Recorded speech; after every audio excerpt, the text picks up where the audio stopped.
Roald Dahl, George's Marvellous Medicine. This book is for doctors everywhere, but warning to readers, do not try to make George's Marvellous Medicine yourselves at home. It could be dangerous. Chapter 1. Grandma. I'm going shopping in the village, George's mother said to George on Saturday morning, so you be a good boy and don't get up to mischief. Now this was a silly thing to say to a small boy at any time, and it immediately made him wonder what sort of mischief he might get up to. And don't forget to give Grandma her medicine at 11 o'clock, the mother said. Then out she went, closing the back door behind her. Grandma, who was dozing in her chair by the window, opened one wicked little eye and said, Now you heard your mother, George. Don't forget my medicine. No, Grandma, George said. And just try to behave yourself for once while she's away. Yes, Grandma, George replied. George was bored to tears. He didn't have a brother or sister, and his father was a farmer, and the farm they lived on was miles away from anywhere, so there were never any children to play with. He was tired of staring at pigs and hens and cows and sheep, and he was especially tired of having to live in a small house as that grisly old grunion of a grandma. Looking after her all by himself was hardly the most exciting way to spend a Saturday morning.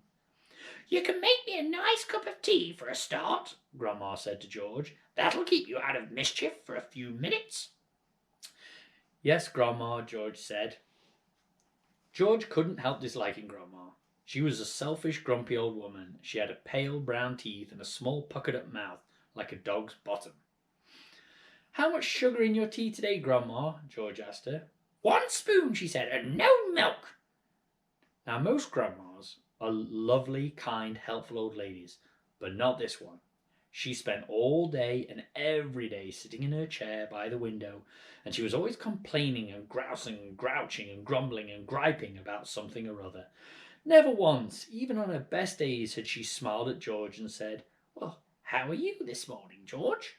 Or, why don't you and I have a game of snakes and ladders? Or, how was school today? She didn't seem to care about other people, only herself. She was a miserable old grouch. George went into the kitchen and made Grandma a cup of tea with a tea bag. He put 1 spoon of sugar in it and no milk. He stirred the sugar well and carried the cup in the living room. Grandma sipped the tea. It's not sweet enough, she said. Put more sugar in. George took the cup back to the kitchen and added another spoonful of sugar. He stirred it again and carried it carefully into Grandma. Where's the saucer? She said. I won't have a cup without a saucer. George fetched her a saucer. And what about a teaspoon, if you please? I stirred it for you, Grandma. I stirred it well. I'll stir my own tea, thank you very much, she said. Fetch me a teaspoon. George fetched her a teaspoon. When George's mother or father were home, Grandma never ordered George about like this. It was only when she had him on her own that she began treating him badly.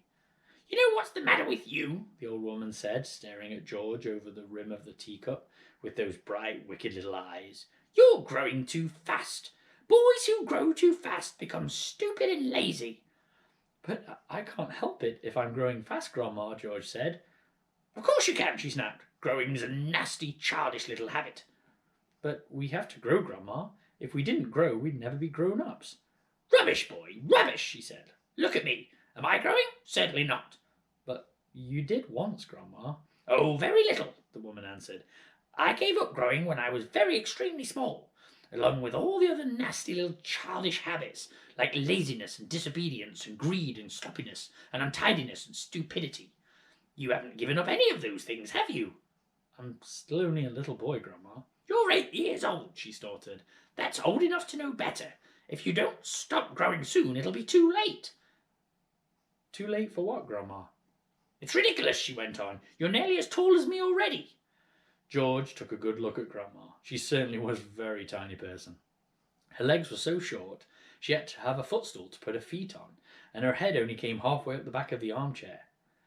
Daddy says it's fine for a man to be tall, George said. Don't listen to your daddy, Grandma said. Listen to me. But how do I stop myself growing? George asked. Eat less chocolate, Grandma said. Does chocolate make you grow? It makes you grow the wrong way, she snapped. Up instead of down. Grandma sipped some of the tea, but never took her eyes from the little boy who stood before her.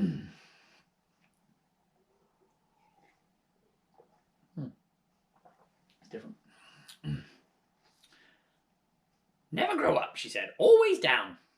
Yes, Grandma. And stop eating chocolate. Eat cabbage instead. Cabbage? Oh no, I don't like cabbage, George said. It's not what you like or what you don't like, Grandma snapped. It's what's good for you that counts. From now on, you must eat cabbage 3 times a day. Mountains of cabbage. And if it's got caterpillars in it, it's all the better. Ouch, George said. Caterpillars give you brains, the old woman said. Mummy washes them down the sink, George replied.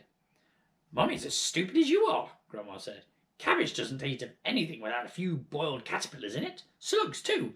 Not slugs, George cried out. I couldn't eat slugs. Whenever I see a live slug on a nice piece of lettuce, Grandma said, I gobble it up quick before it crawls away. Delicious! She squeezed her lips together tight so that her mouth became a tiny, wrinkled hole. Delicious, she said again. Worms and slugs and beetly bugs. You don't know what's good for you. You're joking, Grandma. I never joke, she said. Beetles are perhaps best of all. They've got crunch. Grandma, that's beastly. The old hag grinned, showing those pale brown teeth. Sometimes, if you're lucky, she said. You get a beetle inside the stem of a stick of celery. That's what I like. Grandma, how could you? You find all sorts of nice things in sticks of raw celery, the old woman went on. Sometimes earwigs. I don't want to hear about it, cried George. A big fat earwig is very tasty, Grandma said, licking her lips. But you've got to be very quick, my dear. When you put one of those in your mouth, it has a pair of sharp nippers on its back end, and if it grabs your tongue with those, it never lets go. So you've got to bite the earwig first, chomp chomp, before it bites you. George started edging towards the door. He wanted to get as far away as possible from this filthy old woman. You're trying to get away from me, aren't you? She said, pointing a finger straight at George's face. You're trying to get away from Grandma. Little George stood by the door, staring at the old hag in the chair, and she stared back at him. Could it be, George wondered, that she was a witch? He had always thought witches were only in fairy tales, but now he was not so sure. Come closer to me, little boy, she said, beckoning to him with a horny finger. Come closer to me, and I will tell you secrets. George didn't move. Grandma didn't move either. I know a great many secrets, she said, and suddenly she smiled. It was a thin, icy smile, the kind a snake might make just before he bites you. Come over here to Grandma, and she'll whisper secrets to you. George took a step backwards, edging closer to the door. You mustn't be frightened of your old Grandma, she said, smiling that icy smile. George took another step backwards. Some of us, she said. And all at once she was leaning forward in her chair and whispering in a throaty sort of voice George had never heard her use before. Some of us, she said, have magic powers that can twist the creatures of this earth into wondrous shapes. A tingle of electricity flashed down the length of George's spine, and he began to feel frightened. Some of us, the old woman went on, have fire in our tongues and sparks in our bellies and wizardry in the tips of our fingers. Some of us know secrets that would make your hair stand straight up on end and your eyes pop out of the sockets. George wanted to run away, but his feet seemed stuck to the floor. We know how to make your nails drop off and teeth grow out of your fingers instead. George began to tremble. It was her face that frightened him most of all, the frosty smile, the brilliant, unblinking eyes. We know how to make you wake up in the morning with a long tail coming out from behind you. Grandma, he cried, stop. We know secrets, my dear, about dark places where dark things live and squirm and slither all over each other. George made a dive for the door. It doesn't matter how far you run, he heard her saying. You won't ever get away. George ran into the kitchen, slamming the door behind him. Chapter 2. The Marvellous Plan. George sat himself down at the table in the kitchen. He was shaking a little. Oh, how he hated Grandma. He really hated that horrid old witchy woman. And all of a sudden he had a tremendous urge to do something about her. Something whopping, something absolutely terrific, a real shocker, a sort of explosion.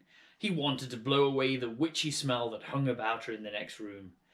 He may have been only 8 years old, but he was a brave little boy, and he was ready to take this old woman on. I'm not going to be frightened by her, he said softly to himself.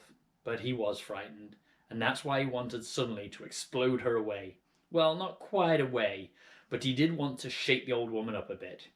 Very well then, what should it be? This whopping, terrific, exploding shocker for Grandma. He would have liked to put a firework banger under her chair, but he didn't have one. He would have liked to put a long green snake down the back of her dress, but he didn't have a long green snake. He would have liked to put 6 big black rats in the room with her and lock the door, but he didn't have 6 big black rats. As George sat there pondering this interesting problem, his eye fell upon the bottle of Grandma's brown medicine standing on the sideboard. Rotten stuff it seemed to be. 4 times a day a large spoonful of it was shoveled into her mouth, and it didn't do her the slightest bit of good. She was always just as horrid after she'd had it as she'd been before. The whole point of medicine, surely, was to make a person better. If it didn't do that, then it was quite useless. So, thought George suddenly. Aha! I know exactly what I'll do. I shall make her a new medicine. One that is so strong and so fierce and so fantastic, it will either cure her or completely blow her top of her head off.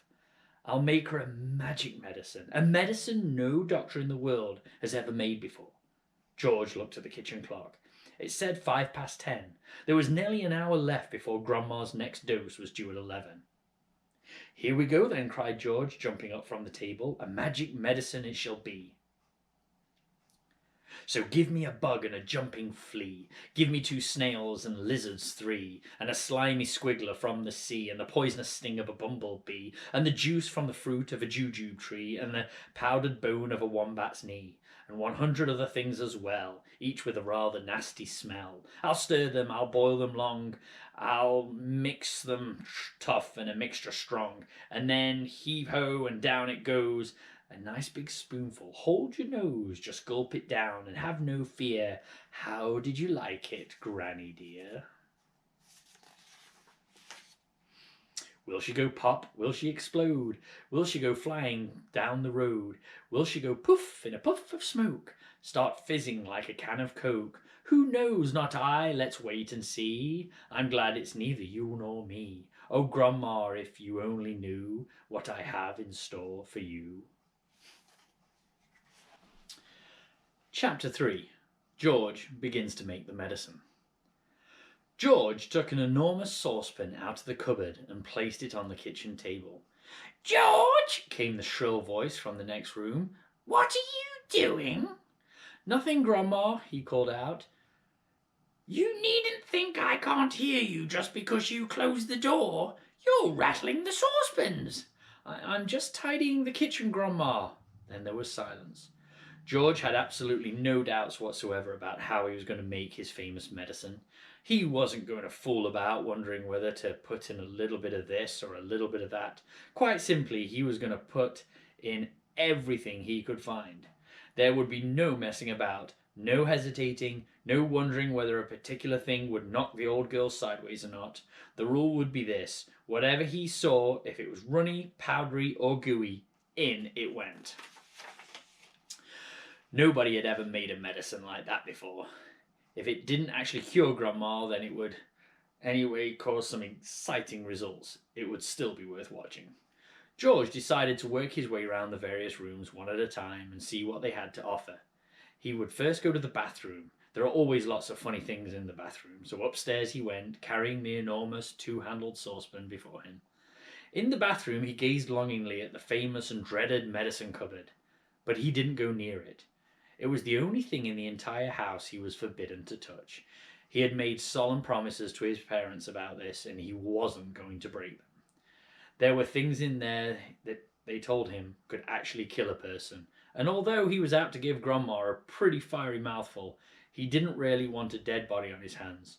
So George put the saucepan on the floor and went to work. Number 1 was a bottle called Golden Gloss Hair Shampoo. He emptied it into the pan. That ought to wash her tummy nice and clean, he said.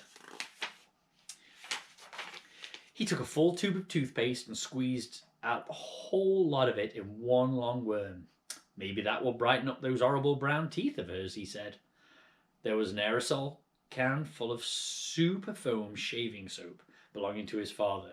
George loved playing with aerosols, and he pressed the button and kept his finger on it until there was nothing left. A wonderful mountain of white foam built up in the giant saucepan. With his fingers, he scooped out the contents of a jar of vitamin-enriched face cream. In went a small bottle of scarlet nail varnish. If the toothpaste doesn't clean her teeth, George said, then this will paint them as red as roses. He found another jar of creamy stuff labelled hair remover. Smear it over your legs, it said, and allow to remain for 5 minutes. George tipped it into the saucepan. There was a bottle with yellow stuff inside called Dishworth's famous dandruff cure. In it went. There was something called Brilliant for Clean False Teeth. It was a white powder. In it went too. He found another aerosol can. Nevermore Ponking Deodorant Spray. Guaranteed, it said, to keep away unpleasant body smells for a whole day. She could use plenty of that, George said as he sprayed the entire canful into the saucepan. Liquid paraffin, the next one was called. It was a big bottle. Hadn't the faintest idea what it did to you, but he poured it in anyway. Then he thought, looking around him, that was about it in the bathroom. On his mum's dressing table in the bedroom, George found yet another lovely aerosol can. It was called Helga's Hair Set. Hold 12 inches away from the hair and spray lightly. He squirted the whole lot into the saucepan. He did enjoy squirting those aerosols. There was a bottle of perfume called Flowers of Turnips. It smelled of old cheese, but in it went. And in too went a large round box of powder. It was called pink plaster. There was powdery stuff on top, and he threw it in as well for good luck. He found a couple of lipsticks. He pulled the greasy red things out of their little cases and added them to the mixture. The bedroom had nothing more to offer, so George carried the enormous saucepan downstairs again and trotted into the laundry room, where the shelves were full of all kinds of household items. The first one he took down was a large box of super white for automatic washing machines, it said. Dirt will disappear like magic. George didn't know whether Grandma was automatic or not, but she was certainly a dirty old woman. So she better have it all, he said, tipping in the whole box full. Then there was a big tin of Waxwell floor polish. It removes filth and foul messes from your floor and leaves everything shiny and bright, it said. George scooped the orange-coloured waxy stuff out of the tin and plonked it in the pan. There was a round cardboard carton labelled flea powder for dogs. Keep well away from the dog food, it said, because the powder, if eaten, will make the dog explode. Whoa, good, said George, pouring it all into the saucepan. He found a box of seed on the shelf. Perhaps it'll make the old bird sing, he said, and in it went. Next, George explored the box with shoe cleaning materials, brushes, tins, dusters. Well, now, he thought, Grandma's medicine is brown, so my medicine must also be brown, or she'll smell a rat. The way to colour it, he decided, would be with the brown shoe polish. The large tin he chose was labelled dark tan. Splendid! He scooped it in with an old spoon and plopped it in the pan. He would give it a stir later. On his way back to the kitchen, George saw a bottle of gin standing on the sideboard. Grandma was very fond of gin. She was allowed to have a small nip of it every evening. Now he would give her a treat, and he poured the whole bottle in. Back in the kitchen, George put the huge saucepan on the table and went over to the cupboard that served as a larder. The shelves were bulging with bottles and jars of every sort. He chose the following and emptied them one by one into the saucepan. A tin of curry powder, a tin of mustard powder, a bottle of extra hot chili sauce, a tin of black peppercorns, and a bottle of horseradish sauce. There, he said aloud, that should do it. George, came a screechy voice from the next room. Who are you talking to in there? What are you up to? Nothing, Grandma. Absolutely nothing, he called back. Is it time for my medicine yet? No, Grandma, not for about half an hour. Well, just don't you forget. I won't, Grandma, George answered. I promise I won't. Chapter 4. Animal Pills. At this point, George suddenly had an extra good wheeze. Although the medicine cupboard in the house was forbidden ground, what about the medicines his father kept on the shelf in the shed next to the hen house? The animal medicines. What about those? Nobody had ever told him he mustn't touch those. Let's face it, George said to himself. Hairspray and shaving cream and shoe polish are all very well, and they will no doubt cause some splendid explosions inside the old geezer. But what about the magic mixture? And now it needs a touch of the real stuff, real pills, real tonics, to give it a punch and muscle. George picked up the heavy 3/4 full saucepan and carried it out the back door. He crossed the farmyard and headed straight for the shed alongside the hen house. He knew his father wouldn't be there. He was out haymaking in one of the meadows. George entered the dusty old shed and put the saucepan on the bench.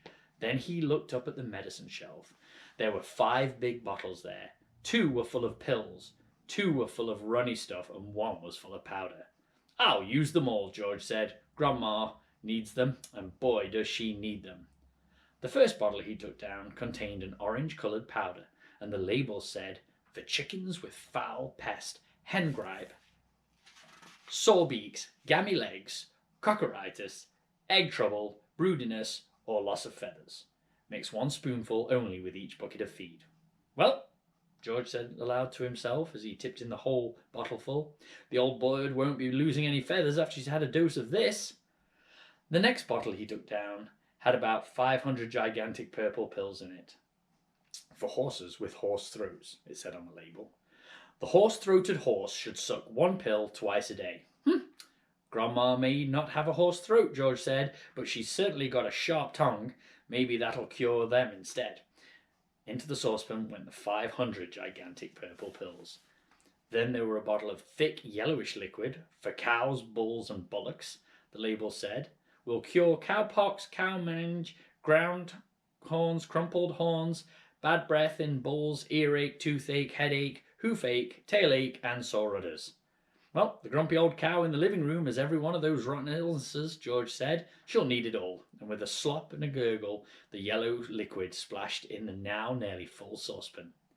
The next bottle contained a brilliant red liquid. "Sheep dip," said on the label. "For sheep with sheep rot and for getting rid of ticks and fleas. Mix 1 spoonful in 1 gallon of water and slosh it over the sheep. Caution, do not make the mixture any stronger or the wool will fall out and the animal will be naked." "By gum," said George, "how I'd love to walk in and slosh it all over Grandma and watch the ticks and fleas go jumping off her. But I can't. I mustn't. She'll have to drink it instead."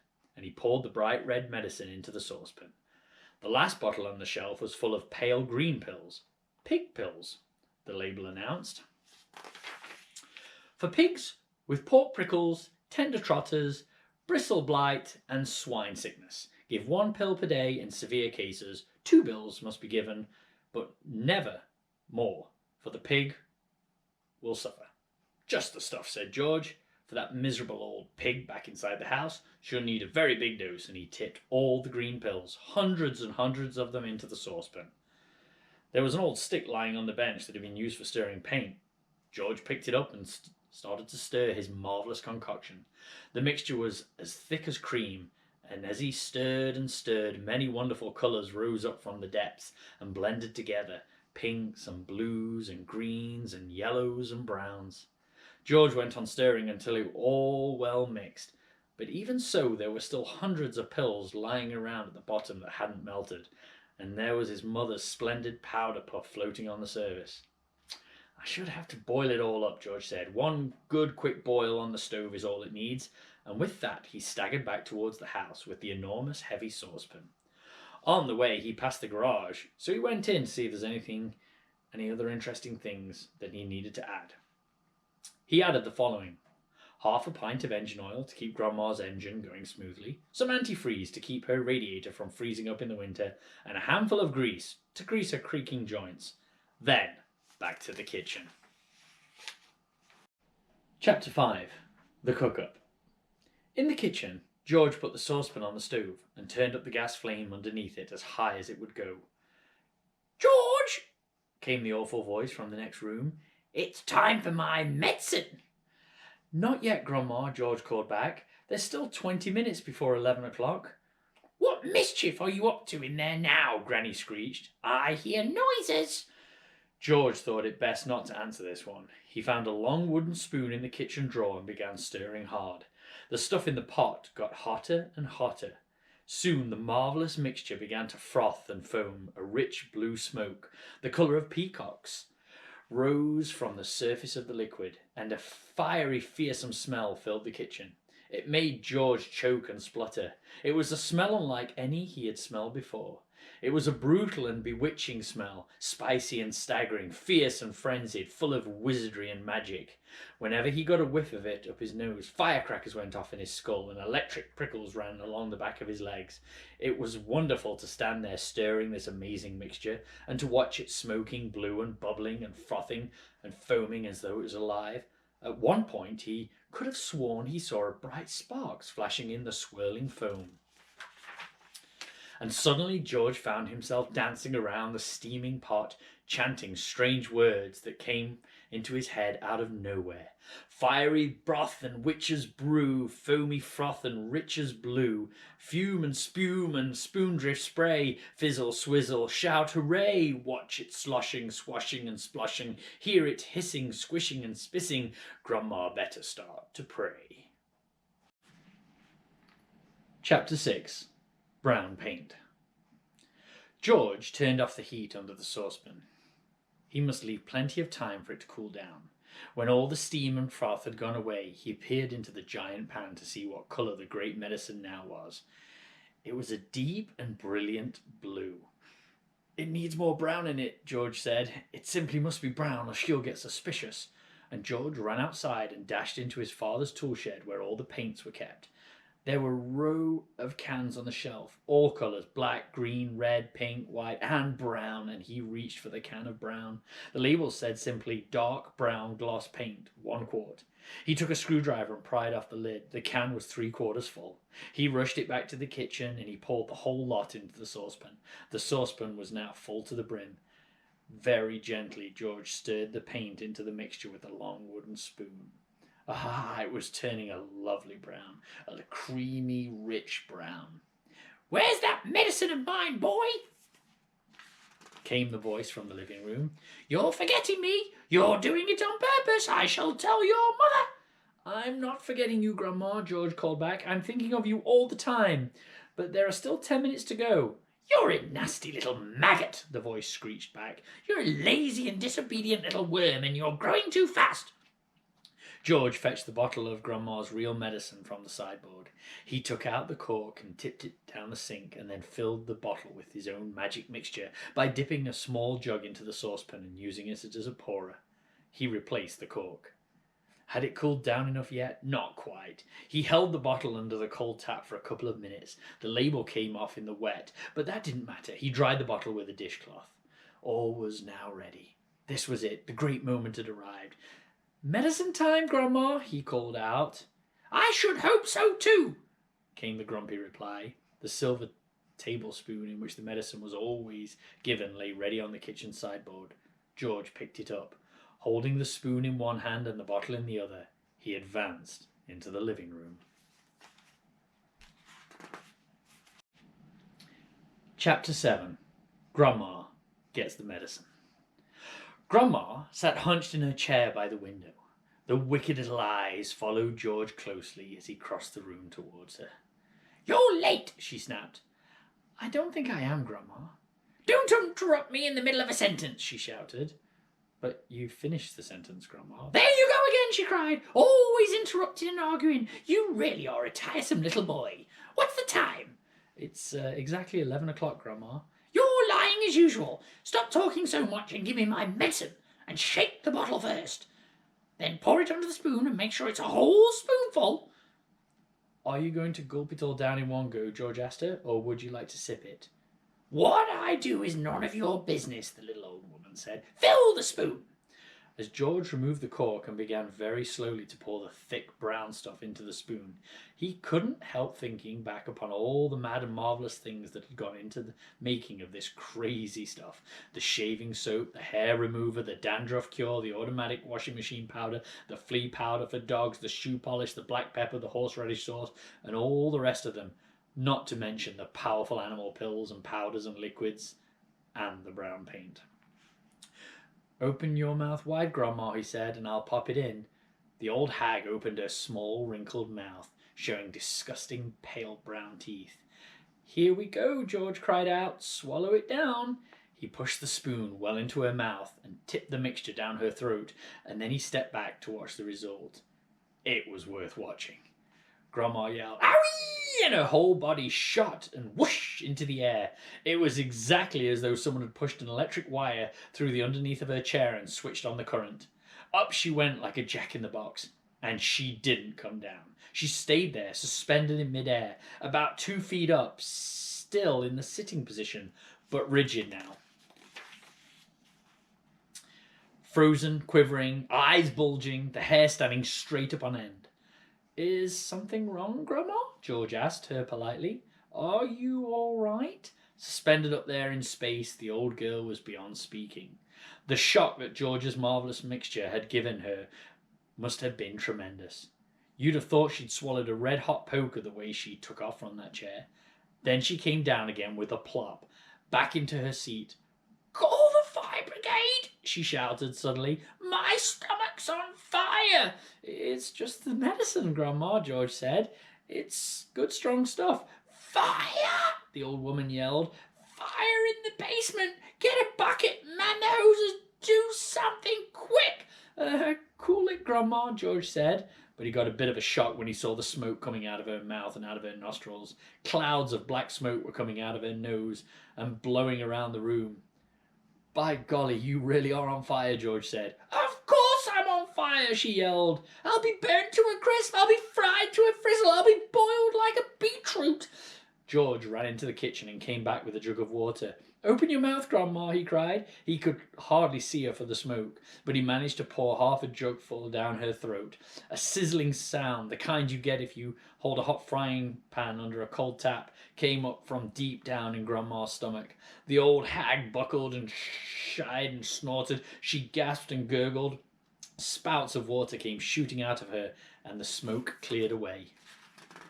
"The fire's out," George announced proudly. "You'll be all right now, Grandma." "All right," she yelled. "Who's all right? There's Jackie jumpers in my tummy. There's squealers in my belly. There's bangers in my bottom." She began bouncing up and down in the chair. Quite obviously, she was not very comfortable. "You'll find it's doing you a lot of good, that medicine, Grandma," George said. "Good," she screamed. "Doing me good. It's killing me." Then she began to bulge. She was swelling. She was puffing up all over. Someone was pumping her up, and that's how it looked. Was she going to explode? Her face was turning from purple to green. But wait! She had a puncture somewhere. George could hear the hiss of escaping air. She stopped swelling. She was going down. She was slowly getting thinner again, shrieking back slowly to her shrivelly old self. "How's things, Grandma?" George said. No answer. Then a funny thing happened. Grandma's body gave a sudden sharp twist and a sudden sharp jerk, and she flipped herself clear out of the chair and landed neatly on the 2 feet on the carpet. "That's terrific, Grandma," George shouted. "You haven't stood up like that for years. Look at you. You're standing up all on your own, and you're not even using a stick." Grandma didn't even hear him. The frozen, pop-eyed look was back with her again now. She was miles away in another world. Marvellous medicine, George thought to himself. He found it fascinating to stand there, watching what it was doing to the old hag. What next, he wondered. He soon found out. Suddenly, she began to grow. It was quite slow at first, just a very gradual inching upwards, up, inch by inch, getting taller and taller, about an inch every few seconds. And in the beginning, George didn't notice it. But when she had passed the 5'6" mark and was going on up towards 6 feet tall, George gave a jump and shouted, "Hey, Grandma, you're growing, you're going up. Hang on, Grandma, you better stop now or you'll be hitting the ceiling." But Grandma didn't stop. It was truly fantastic sight, this ancient, scrawny old woman getting taller and taller and longer and thinner, as though she were a piece of elastic being pulled upwards by invisible hands. When the top of her head actually touched the ceiling, George thought she was bound to stop. But she didn't. There was a sort of scrunching noise, and bits of plaster and cement came running down. "Hadn't you better stop now, Grandma?" George said. "Daddy just did this whole room and repainted it." But there was no stopping her now. Soon her head and shoulders had completely disappeared through the ceiling, and she was still going. George dashed upstairs to his own bedroom, and there she was, coming up through the floor like a mushroom. "Whippy!" she shouted, finding her voice at last. "Hallelujah! Here I come!" "Steady on, Grandma," George said. With a heigh-ho-no, and up we go. She just kept growing. She shouted, "Watch me grow!" "This is my room," George shouted, looking at the mess. "Terrific medicine," she cried. "Give me some more." "She's dotty as a donut," George thought. "Come on, boy, give me some more," she yelled. "Dish it out, I'm slowing down." George was still clutching the medicine bottle in one hand and the spoon in the other. "Oh, well," he thought, "why not?" And he poured out a second dose and popped it in her mouth. "Owie!" she screamed, and up she went again. Her feet were still on the floor downstairs in the living room, but her head was moving quickly toward the ceiling of the bedroom. "I'm on my way now, boy," she called down to George. "Just watch me go." "That's the attic above you, Grandma," George cried out. "I'd keep out of there. It's full of bugs and boggles." Crash! The old woman's head went through the ceiling as though it was butter. George stood in the bedroom gazing at the shambles. There was a big hole in the floor and another in the ceiling, and sticking up like a post between the two were the middle parts of Grandma. Her legs were in the room below, her head in the attic. "I'm still going," she cried with a screechy voice from above. "Give me another dose, my boy, and let's go through the roof." "No, Grandma, no," George yelled back. "You're busting up the whole house." "To heck with the old house," she shouted. "I want fresh air. I haven't been outside for 20 years. "By golly, she's going through the roof," George told himself, and he ran downstairs. He rushed out of the back door into the yard. It would be simply awful, he thought, if she bashed up the roof as well. His father would be furious, and he, George, would be to blame. He had made the medicine. He had given her too much. "Don't go through the roof, Grandma," he prayed. "Please don't go through the roof." Chapter 8. The Brown Hen. George stood in the farmyard looking up at the roof. The old farmhouse had a fine roof of pale red tiles and tall chimneys. There was no sign of Grandma. There was only a song thrush sitting on one of the chimney pots singing a song. The old Wurzels got stuck in the attic, George thought. Thank goodness for that. Suddenly, a tile came clattering down from the roof and fell into the yard. The song thrush took off fast and flew away.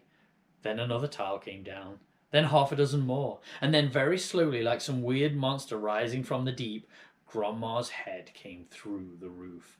Then her scrawny neck. Then the top of her shoulders. "How am I doing, boy?" she shouted. "How's that for a bash-up?"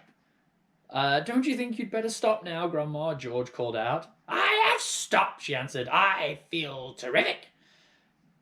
Didn't I tell you I had magic powers? Didn't I warn you I had wizardry in the tips of my fingers?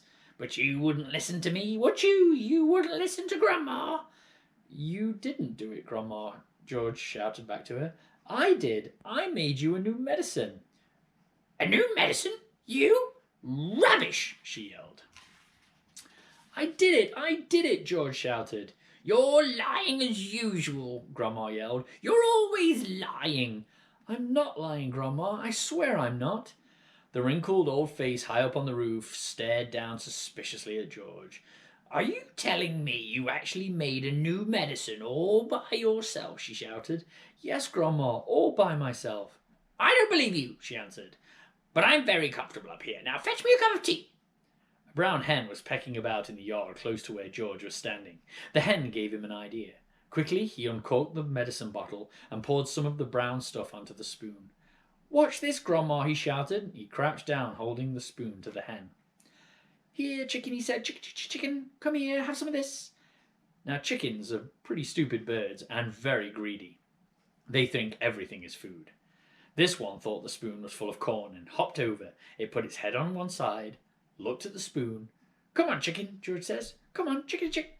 The brown hen stretched out its neck towards the spoon and went peck, and it got a beak full of the medicine. The effect was electric. "Owie!" shouted the chicken, and it shot straight up in the air like a rocket and went as high as the house. Then came down again into the yard, splush, and there it sat with all its feathers all sticking straight out from its body. There was a look of amazement on its silly little face. George stood watching it. Grandma was up on the roof, was watching it too. Then the hen got to its feet. It was rather shaky. It was still making funny gurgling noises in its throat. Its beak was opening and shutting. It looked like a pretty sick hen.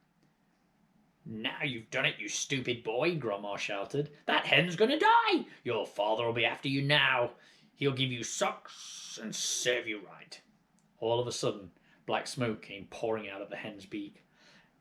"It's on fire!" Grandma yelled. "The hen's on fire!" George ran to the water trough to get a bucket of water. "That hen'll be roasted and ready for eating any moment," Grandma shouted. George sloshed the bucket of water over the hen. There was a sizzling sound and the smoke went away. "The old hen's laid its last egg," Grandma shouted. "Hens don't do anything after laying after they've been on fire." Now that the fire was out, the hen seemed better. It stood up properly, it flapped its wings, then it crouched down low to the ground as though it was getting ready to jump. It did jump. It jumped high in the air and turned a complete somersault, then landed back on its feet. "It's a circus hen," Grandma shouted from the rooftop. "It's a flippin' acrobat." Now the hen started to grow. George had been waiting for this to happen. "It's growing," he yelled. "It's growing, Grandma. Look, it's growing." Bigger and bigger, taller and taller it grew. Soon the hen was 4 or 5 times its normal size. "Can you see it, Grandma?" George shouted. "I see it, boy," the old girl shouted back. "I'm watching it." George was hopping about from one foot to the other with excitement, pointing at the enormous hen and shouting, "It's had the magic medicine, Grandma, and it's growing just like you did." But there was a difference between the way the hen was growing and the way that Grandma grew.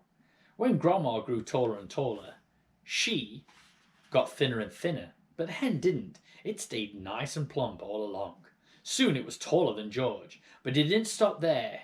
It was kept right on growing until it was about as big as a horse, and then it stopped. "Doesn't it look marvellous, Grandma?" George shouted. "It's not as tall as me," Grandma sang out. "Compared with me, that hen is titchy small. I am the tallest of them all." Chapter 9. The Pig, the Bullocks, the Sheep, the Pony, and the Nanny Goat. At that moment, George's mother came back from shopping in the village. She drove her car into the yard and got out. She was carrying a bottle of milk in one hand and a bag of groceries in the other. The first thing she saw was the gigantic brown hen towering over little George, and she dropped the bottle of milk. Then Grandma started shouting at her from the rooftop, and when she looked up and saw Grandma's head sticking up through the tiles, she dropped the bag of groceries. "How about that then, eh, Mary?" Grandma shouted. "I'll bet you've never seen a hen as big as that. That's George's giant hen, that is." But, stammered George's mum. "It's George's marvellous medicine," Grandma shouted. "We both had it, the hen and I." "But how in the world did you get up on the roof?" cried the mum. "I didn't," cried the old woman. "My feet are still standing on the floor in the living room." This was too much for George's mother to understand. She just goggled and gaped, and she looked as though she was going to faint. A second later, George's father appeared. His name was Mr. Killiecranky. Mr. Cranky was a small man with bandy legs and a huge head.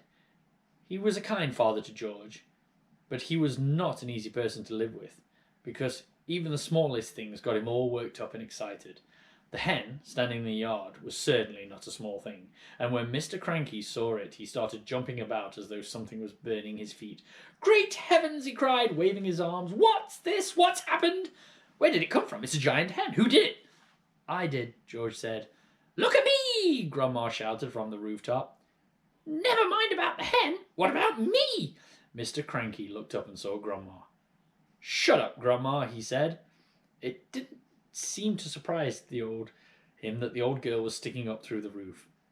It was the hen that excited him. He had never seen anything like it, but then who had? "It's fantastic," Mr. Cranky shouted, dancing around and around. "It's colossal, it's gigantic, it's tremendous, it's a miracle. How did you do it, George?" George started telling his father about the magic medicine.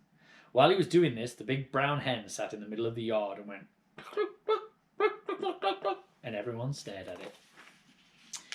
When it stood up again, there was a brown egg laying there the size of a football. "That egg would make scrambled eggs for 20 people, Mrs. Cranky said. "George," Mr. Cranky shouted, "how much of this medicine have you got?" "Lots," George said. There's a big saucepan full in the kitchen, and this bottle here is nearly full. Come with me, Mr. Cranky yelled, grabbing George by the arm, and bring the medicine. For years and years I've been trying to breed bigger and bigger animals, bigger bulls for beef, bigger pigs for pork, bigger sheep for mutton. They went to the pigsty first. George gave a spoonful of medicine to the pig, and the pig blew smoke from its nose and jumped up all over the place. And then it grew and grew. They went to the herd of fine black bullocks, and Mr. Cranky was trying to fatten for market, and George gave them each some of his medicine. And then this is what happened. And then the sheep. And then he gave some to the grey pony, Jack Frost. And finally, just for fun, he gave some to Alma, the nanny goat. Oh my goodness. They're all growing, shouted Mr. Cranky. Chapter 10. A Crane for Grandma. Grandma, from high up on the rooftop, could see everything that was going on, and she did not like what she saw. She wanted to be the centre of attention, and nobody was taking the slightest bit of notice of her. George and Mr. Cranky were running around and getting excited about the enormous animals. Mrs. Cranky was washing up in the kitchen, and Grandma was all alone on the rooftop. "Hey, you!" she yelled. "George, get me a cup of tea this minute, you idle little beast." "Don't listen to the old goat," Mr. Cranky said. "She's stuck where she is, and it's a good thing too." "We can't leave her up there, Dad," George said. "What if it rains?" "George!" Grandma yelled. "You horrible little boy! You disgusting little worm! Fetch me a cup of tea at once and a slice of currant cake." "We'll have to get her out, Dad," George said. "She won't give us any peace if we don't." Mrs. Cranky came outside and agreed with George. "She's my own mum," she said. "She's a pain in the neck," Mr. Cranky replied. "I don't care," Mrs. Cranky said. "I'm not leaving my own mother sticking up through the roof for the rest of her life." So in the end, Mr. Cranky telephoned the crane company and asked them to send their biggest crane out to the house at once. The crane arrived 1 hour later and was on wheels with 2 men inside. The crane men climbed up on the roof, put ropes under Grandma's arms, and then she was lifted right through the roof. In a way, the medicine had done Grandma good. It had not made her any less grumpy or bad-tempered, but it seemed to have cured all her aches and pains, and she was suddenly as frisky as a ferret. As soon as the crane had lowered her to the ground, she ran over to George's huge pony, Jack Frost, and jumped on his little back. This ancient old hag, who was now as tall as a house, then galloped around the farm on the gigantic pony, jumping over trees and sheds and shouting, "Out of my way! Clear the decks! Stand back, all of you miserable midgets, or I'll trample you to death," and other silly things like that. But because Grandma was now much too tall to get back in the house, she had to sleep that night in the hay barn with the mice and the rats. Chapter 11. Mr. Cranky's Great Idea. The next day, George's father came down to breakfast in a state of greater excitement than ever. "I've been awake all night thinking about it," he cried. "About what, Dad?" George asked him. "About your marvellous medicine, of course. We can't stop now, my boy. We must start making more of it at once. More and more and more." The giant saucepan had been completely emptied the day before, because there had been so many sheep and pigs and cows and bullocks to be dosed. "But why do we need more, Dad?" George asked. "We've done all our own animals, and we've made Grandma feel as frisky as a ferret, even though she does have to sleep in the barn." "My dear boy," cried Mr. Killicranky, "we need barrels and barrels of it, tons and tons. And then we will sell it to every farmer in the world, so that all of them can have giant animals. We will build a marvellous medicine factory and sell the stuff in bottles at £5 a time. We will become rich and famous." "But wait a minute, Dad," George said. "There's no waiting," cried Mr. Cranky, working himself up so much that he put butter in his coffee and milk on his toast. "Don't you understand what this tremendous invention of yours is going to do to the world? Nobody will ever go hungry again." "Why won't they?" asked George. "Because one giant cow will now give 50 buckets of milk a day," cried Mr. Cranky, waving his arms. "One giant chicken will make 100 fried chicken dinners, and one giant pig will give you 1,000 pork chops. It's tremendous, my dear boy. It's fantastic. It'll change the world." "But wait a minute, Dad," George said again. "Don't keep waiting a minute," shouted Mr. Cranky. "There isn't a minute to wait. We must get cooking at once." "Well, do calm down, my dear," Mrs. Cranky said from the other end of the table, "and stop putting marmalade on your cornflakes." "The heck with my cornflakes!" cried Mr. Cranky, leaping up from his chair. "Come on, George, let's get going. The first thing we'll do is make one more saucepan as a tester." "But, Dad," said little George, "the trouble is—" "There won't be any trouble, my dear boy," cried Mr. Cranky. "How can there possibly be any trouble? All we've got to do is put the same stuff into the saucepan as you did yesterday. And while you're doing it, I'll write down each and every item, and that's how we'll get the magic recipe." "But, Dad," George said, "please listen to me." "Why don't you just listen to him?" Mrs. Cranky said. "The boy's trying to tell you something." But Mr. Cranky was too excited to listen to anyone except himself. And then he cried, "When the next mixture is ready, we'll test it out on an old hen just to make sure we're absolutely getting it right. And after we've done all that, shout hooray and build the giant factory." "But, Dad—" "Come on then, what is it you want to say?" "I can't possibly remember all the hundreds of things that I put in the saucepan to make the medicine," George said. "Of course you can, my dear boy," cried Mr. Cranky. "I'll help you. I'll jog your memory. You'll get it in the end. You see if you don't.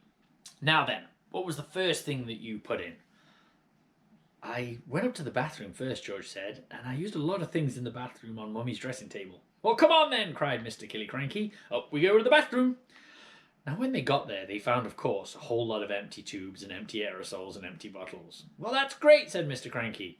"That tells us exactly what you used, and if anything is empty, it means you used it." So Mr. Cranky started making a list of everything that was empty in the bathroom.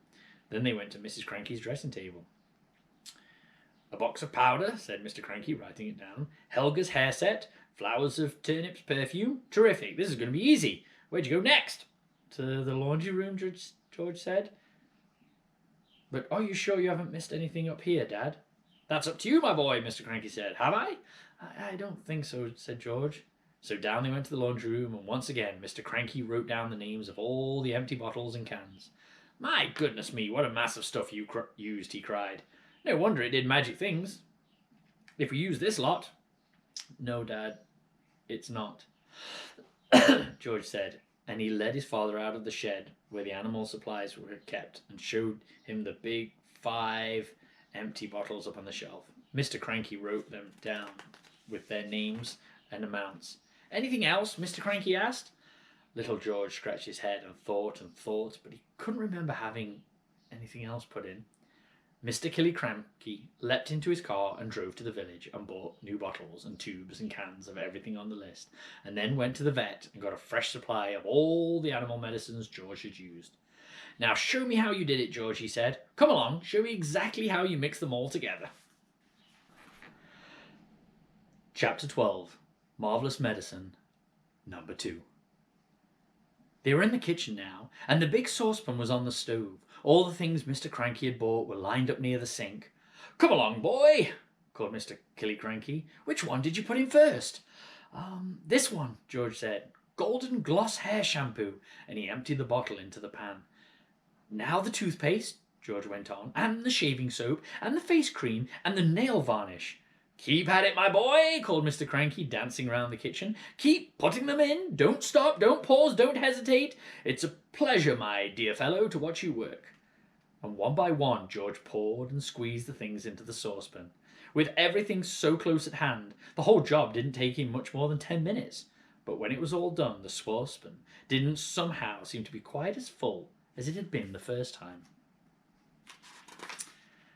"Now what did you do?" called Mr. Cranky. "Did you stir it?" I boiled it," George said, "but not for long, and I stirred it as well." So Mr. Cranky lit the gas under the saucepan, and George stirred the mixture with the same long wooden spoon he had used before.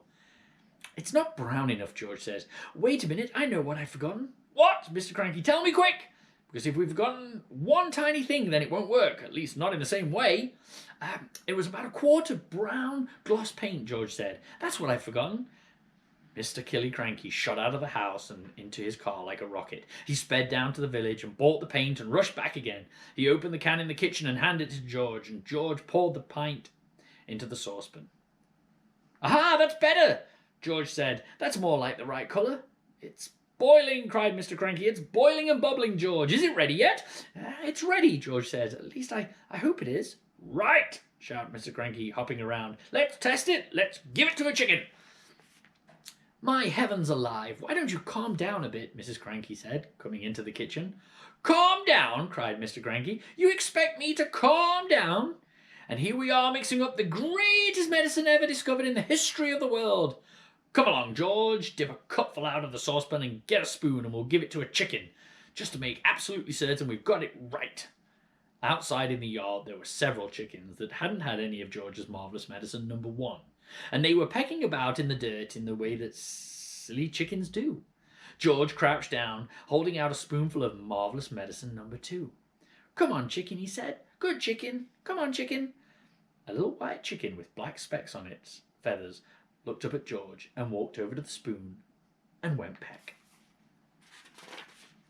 The effect that medicine number 2 had on this chicken was not quite the same as the effect medicine number 1 had had, but it was very interesting. Whoosh! Shrieked the chicken, and it shot 6 feet up in the air and came down again. Then sparks came flying out of its beak, bright yellow sparks of fire, as though someone was sharpening a knife on a grindstone inside its tummy. And then its legs began to grow longer. Its body stayed the same size, but the 2 thin yellow legs got longer and longer and longer still. "What's happening to it?" cried Mr. Killiecranky. "Something's wrong," George said. "The legs went on growing, and the more they grew, the higher up in the air went the chicken's body. When the legs were about 15 feet long, they stopped growing. The chicken looked perfectly absurd with its long, long legs and its ordinary little body perched high on the top. It was like a chicken on stilts." "Oh, my sainted aunts," cried Mr. Killiecranky. "We've got it wrong. This chicken's no good to anyone. It's all legs. No one wants a chicken legs." "I must have left something out," George said. "I know you've left something out," cried Mr. Cranky. "Think, boy, think. What is it that you left out?" "I've got it," said George. "What was it? Quick!" "Flea powder for dogs," George said. "You mean the flea powder in the first one?" "Yes, Dad, I did. I put a whole carton of flea powder in the first one." "Then there's the answer." "Wait a minute," said George. "Do we have brown shoe polish on our list?" "We do not," said Mr. Cranky. "I used that too," said George. "Well, no wonder it went wrong," said Mr. Cranky. And he was already running to the car, and soon he was heading to the village to buy flea powder and more shoe polish. Marvellous Medicine number 3. "Here it is!" cried Mr. Killiecranky, rushing into the kitchen. "1 carton of flea powder for dogs, 1 tin of brown shoe polish." George poured the flea powder into the giant saucepan. Then he scooped the shoe polish out of its tin and added that as well. "Stir it up, George," shouted Mr. Cranky. "Give it another boil. We've got it this time. I bet we've got it." After Marvellous Medicine number 3 had been boiled and stirred, George took a cupful of it out to the yard to try it on another chicken. Mr. Cranky ran after him, flapping his arms and hopping with excitement. "Come and watch this one," he called out to Mrs. Cranky. "Come and watch us turning an ordinary chicken into a lovely great big one that lays eggs as large as footballs." "I hope you do better than last time," Mrs. Cranky said, following them out. "Come on, chicken," said George, holding out a spoonful of medicine number 3. "Good chicken, chickity-chick, chick-chick-chick, have some of this lovely medicine." A magnificent black cockerel with a scarlet comb came stepping over. The cockerel looked at the spoon and went peck. "Cock-a-doodle-doo!" squawked the cockerel, shooting up in the air and coming back down again. "Ha! Watch him now," cried Mr. Cranky. "Watch him grow. Any moment he's going to start getting bigger and bigger." Mr. Killiecranky, Mrs. Cranky, and little George stood in the yard, staring at the black cockerel. The cockerel stood quite still, and it looked as though it had a headache. "What's happening to its neck?" Mrs. Cranky said. "It's getting longer," George said. "I'll say it's getting longer," Mrs. Cranky replied. Mr. Cranky, for once, said nothing. "Last time it was the legs," Mrs. Cranky said. "Now it's the neck. Who wants a chicken with a long neck? You can't eat a chicken's neck." It was really an extraordinary sight. The cockerel's body hadn't grown at all, but the neck was now about 6 feet long. "All right, George," Mr. Cranky said. "What else have you forgotten?" "I don't know," George said. "Oh, yes, you do," Mr. Cranky said. "Come along, boy, think. There's probably one vital thing you've missed, and you've got to remember it." "I put in some engine oil from the garage," George said. "Did we have that on the list?" "Eureka!" cried Mr. Cranky. "That's the answer. How much did you put in?" "Half a pint," George said. Mr. Cranky ran to the garage and found another half pint of oil. "And some antifreeze," George called after him. "I sloshed in a bit of antifreeze." Chapter 14. Marvellous Medicine Number 4. Back in the kitchen once again, George, with Mr. Cranky watching. Start again. Back in the kitchen once again, George, with Mr. Cranky watching him anxiously, tipped half a pint of engine oil and some antifreeze into a giant saucepan. "Boil it up again," cried Mr. Cranky. "Boil it and stir it." And George boiled it and stirred it.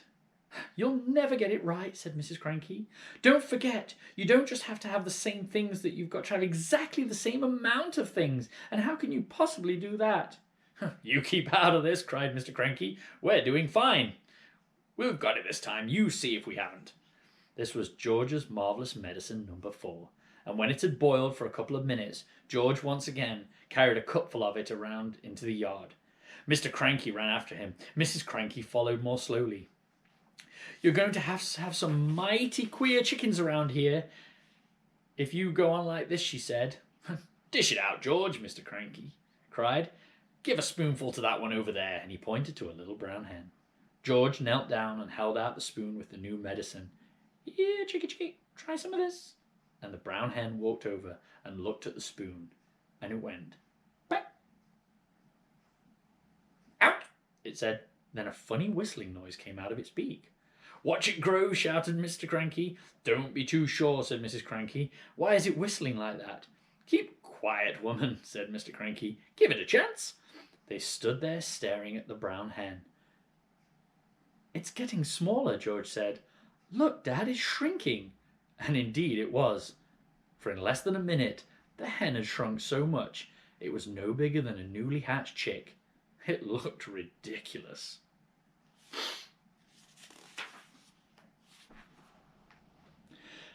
Chapter 15. Goodbye, Grandma. "There's still something you've left out," Mr. Cranky said. "I can't think what it could be," George replied. "Give it up," Mrs. Cranky said. "Pack it in. We're never going to get it right." Mr. Cranky looked very forlorn. George was looking pretty fed up too, and he was still kneeling on the ground with the spoon in one hand and a cupful of medicine in the other. The ridiculous tiny brown hen was walking slowly away. At that point, Grandma came striding into the yard. From her enormous height, she glared down at the 3 people below her, and she shouted, "What's going on here? Why hasn't anyone bought me my morning cup of tea? It's bad enough having to sleep in the yard with the rats and the mice, but I'll be blowed if I'm going to starve as well. No tea, no eggs and bacon, no butter toast." "I'm sorry, Mother," Mrs. Cranky said. "We've been terribly busy. I'll get you something right away." "Let George get it, the lazy little brute," Grandma shouted. And just then the old woman spotted the cup in George's hand.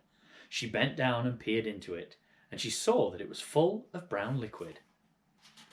It looked very much like tea. "Ho, ho!" she cried. "Aha! So that's your little game, is it? You'll look after yourself all right, don't you? You make sure you've got a nice cup of morning tea, but you didn't think to bring one to poor old Grandma? I always knew you were a selfish pig." "No, Grandma," George said. "This isn't—" "Don't lie to me, boy!" the enormous old hag shouted. "Pass it up here this minute." "No," cried Mrs. Cranky. "No, Mother, don't. That's not for you." "Well, now you're against me too," shouted Grandma. "My own daughter trying to stop me having my breakfast. Trying to starve me out." Mr. Cranky looked up at the horrid old woman, and he smiled sweetly. "Of course it's for you, Grandma. You take it and drink it while it's nice and hot." "Don't think I won't," Grandma said, bending down from her great height and reaching out a little horny hand for the cup. "Hand it over, George." "No, no, Grandma," George cried out, pulling the cup away. "You mustn't. You're not to have it." "Give it to me, boy." "Oh." "Give it to me, boy," yelled Grandma. "Don't," cried Mrs. Cranky. "That's George's marvellous—" "Everything's George's around here," shouted Grandma. "George this, George that. I'm fed up with it." She snatched the cup out of little George's hand and carried it high up out of reach. "Drink it up, Grandma," Mr. Cranky said, grinning hugely. "Lovely tea." "No!" the other two cried. "No, no, no!" But it was too late. The ancient beanpole had already put the cup to her lips, and in one gulp she swallowed everything that was in it. "Mother," wailed Mrs. Cranky, "you've just drunk 50 doses of George's marvellous medicine, number 4, and look what one tiny spoon did to that little old brown hen." But Grandma didn't even hear her. Great clouds of steam were already pouring out of her mouth, and she was beginning to whistle. "This is going to be interesting," Mr. Cranky said, still grinning. "Now you've done it," cried Mrs. Cranky, glaring at her husband. "You've cooked the old girl's goose." "I didn't do anything," Mr. Cranky said. "Oh, yes, you did. You told her to drink it." And a tremendous hissing sound was coming from above their heads. Steam was shooting out of Grandma's mouth and nose and ears, and whistling as it came. "She'll feel better after she's let off a bit of steam," Mr. Cranky said. "She's going to blow up," Mrs. Cranky wailed. "Her boiler's going to burst." "Stand clear," Mr. Cranky said. George was quite alarmed. He stood up and ran back a few paces. The jets of white steam kept squirting out of the skinny old hag's head, and the whistling was so high and shrill it hurt their ears. "Call the fire brigade," called Mrs. Cranky. "Call the police. Man the hose pipes." Too late. Mr. Cranky looked pleased. "Grandma," shrieked Mrs. Cranky. "Mother, run to the drinking trough and put your head under the water." But even as she spoke, the whistling suddenly stopped, and the steam disappeared. That was when Grandma began to get smaller. She had started off with her head as high as the roof of the house, but now she was coming down fast. "Watch this, George," Mr. Cranky shouted, hopping around the yard, flapping his arms. "Watch what happens when someone's had 50 spoonfuls instead of 1. Well, very soon Grandma was back to normal height. "Stop!" cried Mrs. Cranky. "That's just right."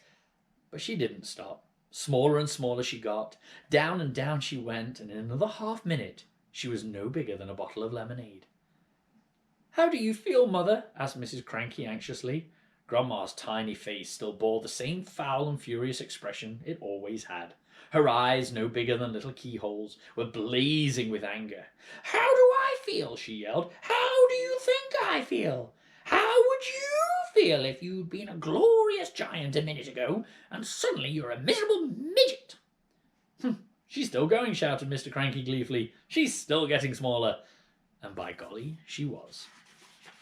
Now, when she was no bigger than a cigarette, Mrs. Cranky made a grab for her, and she held her in her hands, and she cried, "How do I stop her getting smaller?" "You can't," said Mr. Cranky. "She's at 50 times the right amount."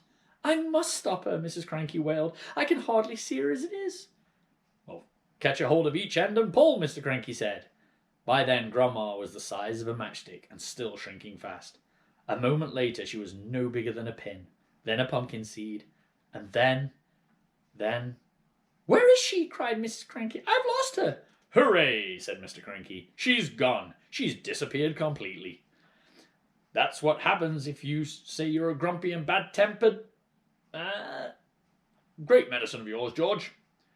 George didn't know what to think, and for a few minutes Mrs. Cranky kept wandering around with a puzzled look on her face, saying, "Mother, where are you? Where have you gone?"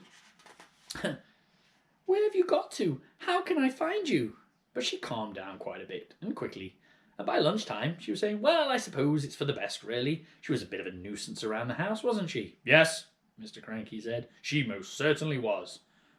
George didn't say a word. He felt quite trembly. He knew something tremendous had taken place that morning, and for a few brief moments he had touched, with the small tips of his fingers, the edge of a magic world. The end. That was good. I liked it. I don't think you can take a medicine, though, that's magic. But it was a good book. Good night.